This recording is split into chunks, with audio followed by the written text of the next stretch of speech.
Everyone wants to tell you Pattaya runs on desperation. Poor girls, no choice. Tragic story, roll credits. And look, I'm not going to sit here and pretend rural Thailand is swimming in opportunity. But if you actually sit down and do the math on this place, desperation doesn't explain half of what's going on. What explains it is something way more relatable and honestly way more uncomfortable. It's ambition. It's status. It's 40-year-old economics dressed up in neon. So here's the real starting point. Isean, the northeast of Thailand, is the poorest region in the country by a wide margin. Rice farming, subsistence income, families getting by on maybe 8,000 to 10,000 baht a month if everyone's working. That's not starvation money. It's we own our land and eat fine and never leave the province money. Nobody's dying, but nobody's winning either. Then one household breaks the pattern. A daughter goes to Pattaya. 18 months later, there's a new roof, a motorbike upgrade, maybe a small shop the mother runs in the village, and that's the whole engine right there. Not poverty, comparison. Because the second one family levels up, every other family on that street recalculates their entire life around catching up. Economists have a boring name for this: relative deprivation. You don't feel poor because of what you have. You feel poor because of what your neighbor just bought. Pattaya figured out how to monetize that feeling on an industrial scale, and it's been running the same play since the Vietnam War R&R boom in the 60s, just with better lighting now. Let's talk numbers, because vague impressions are useless here.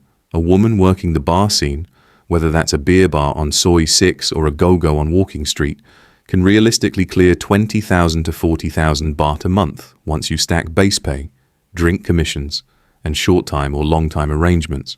Compare that to Thailand's national average wage, which sits around 15,000 baht a month, for a lot of service and retail work. So on paper, without moralizing about it at all, this is a rational economic decision. It's arguably the highest paying unskilled labor option available to a 22-year-old from Isean with no degree and no capital. That's the part Western commentary skips completely. They want a trafficking story because it's simpler and it lets everyone feel sad in the right direction. The actual story is a labor market, a brutal, exploitative, morally messy labor market, but a labor market with wages, competition and career trajectories, not a kidnapping plot. Now, who actually runs this labor market?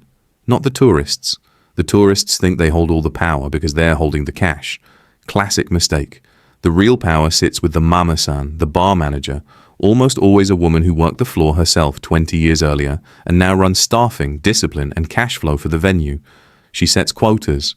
She negotiates bar fines. She decides who gets the good shifts near the stage and who gets pushed to the back near the exit. If you want to understand the actual hierarchy of Pattaya, forget the tourist. He's a customer. The mama-san is management, and the girls are commission sales staff. And commission sales staff means targets. Bars run on drink sales, not just companionship. A lady drink is essentially a client-paid commission slip disguised as a cocktail, usually costing double or triple a regular drink, with a cut going straight to the woman who sold it. Miss your monthly volume and your base pay gets clipped. Hit it and you're stacking bonuses on top. It's retail sales with a nightclub soundtrack. Same psychology as a car dealership pushing extended warranties, just with worse lighting and better outfits. Here's where it gets genuinely interesting though, and this is the bit nobody talks about. The women who make the most money are frequently the ones who never leave the bar with a client at all. Bar fines, the fee a customer pays to take a woman off site, are actually a worse deal for a smart operator than staying put and running drink volume all night. Leaving early kills her commission potential and puts her back to square one on shift hours.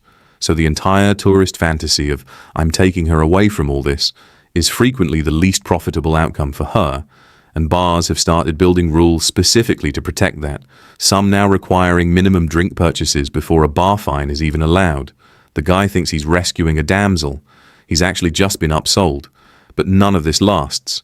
And that's the part that turns this from a business story into a genuinely sad one if you sit with it. This entire economy runs on youth as inventory. A woman's earning ceiling in this system peaks somewhere in her early 20s and starts declining almost immediately after. Every single month, new arrivals step off buses from ASEAN, Cambodia, and increasingly Myanmar, all younger, all hungrier, all willing to undercut. It's the exact supply and demand pressure you'd find in any industry built on a perishable asset, except the asset is a person's age. So what happens when the clock runs out on the go-go floor? The smart operators pivot. They move from volume-based bar work to relationship-based freelance work, chasing what everyone in the industry just calls the sponsor. A sponsor is a foreign man, usually retired or semi-retired, usually from the UK, Germany, Australia, or increasingly Scandinavia, who sends a monthly stipend, anywhere from 15,000 to 60,000 baht, in exchange for an ongoing, often long-distance relationship. This is not a rare arrangement. Multiple sponsors is genuinely common. Women managing 2, 3, sometimes 4 relationships simultaneously across different time zones, each one convinced he's the only one. And running that operation takes real skill. You're managing translated messaging, remembering which man believes what version of your family situation, timing your "the water buffalo needs surgery" story so it doesn't land the same week as your sister's fake wedding fund. It's logistically closer to running multiple small businesses than it is to romance. The uncomfortable truth here is that both sides usually know more than they let on. Plenty of sponsors understand exactly what arrangement they're in and choose it anyway, because it's still cheaper and more attentive than dating back home. And plenty of women aren't hiding cynical intent. They're providing a genuine, if transactional, form of companionship to lonely men, and getting paid well for emotional labor most people wouldn't do for free. Calling it purely predatory in one direction ignores how deliberately both parties are playing the game. Eventually, though, sponsors fade. They find someone younger on the next trip, they run out of disposable retirement income, or they simply age out of coming to Thailand at all. When that funding dries up, most women eventually return home. And this is where the story gets genuinely strange, because coming home isn't actually a happy ending. It's a reintegration problem. She spent a decade in a hyper-monetized, high-stimulation environment, managing cash flow, foreign relationships, and constant social performance. Now she's supposed to slot back into a rice farming village where the biggest social event is a temple fair. The house she built with a decade of earnings sits there, but the income that built it is gone, and rural Isean doesn't have an economy that replaces 30,000 baht a month. So a lot of returning women end up asset-rich and cash-poor, sitting in a concrete house they can't really afford to run, in a village that respects the house but keeps a quiet distance from the woman who built it.